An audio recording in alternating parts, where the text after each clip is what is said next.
In a wealth-obsessed world where every demographic has their politically correct but ultimately narrow-minded ideologies, it's not hard to see how the rise of the hater came about. But is the hater really cynical, or is she a poser? Thought to be an exemplar of cynicism, ancient Greek philosopher Diógenes of Sinope actively pursued a lifestyle in spite of social conventions. His goal, however, was not simply to give people the finger. He lived his philosophy, which held that reason is superior to the passions, that courage is superior to wealth, and social convention should be flouted wherever possible. You see, all three make life more complicated. More importantly, they make a virtuous life vastly more difficult to achieve. By detaching oneself from these things, however, one will have a better, freer life. Obviously, separating oneself from the conveniences of modern life is no easy feat. In fact, many of us would think it makes life worse, not better.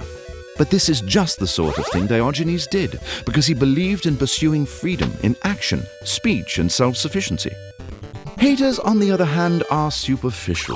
They merely look down at everything that's not down. Cool, rad, hard, tight. Although doing so might be fun, it's not meaningful. It doesn't accomplish anything. At least, that's what Diogenes the cynic would likely say. A cynic is someone who puts himself at risk, at least so far as social status is concerned. But it could be even more dangerous than that.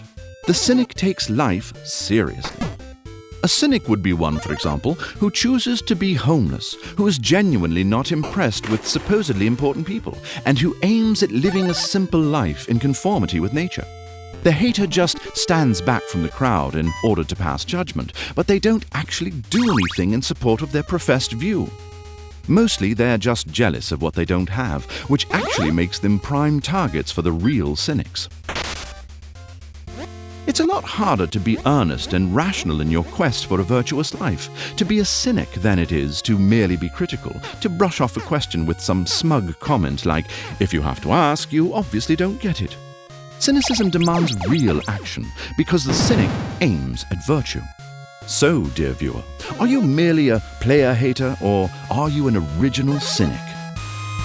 Hello, dear viewer, and thanks so much for watching and supporting 8-Bit Philosophy. Another great way you can help us keep making the show is by supporting the sponsors that generously support us. Today, 8-Bit Philosophy is sponsored by Audible, which is giving away a free audiobook to you for being a viewer of the show. Head to audible.com/8bit and get yourself a free audiobook. If you lack the free will to select an audiobook yourself, let us recommend Think by Simon Blackburn. It offers a great introduction to many of the topics in our episodes. Audible's got more than 150,000 of them, and it couldn't be easier to get them. Just go to audible.com/8bit. And if you like the show, some other ways you can show your support is by liking this video, sharing it, and subscribing to the channel, liking 8-Bit Philosophy on Facebook, and following us on Twitter. And of course, be looking out for new episodes of 8-Bit Philosophy every other Sunday.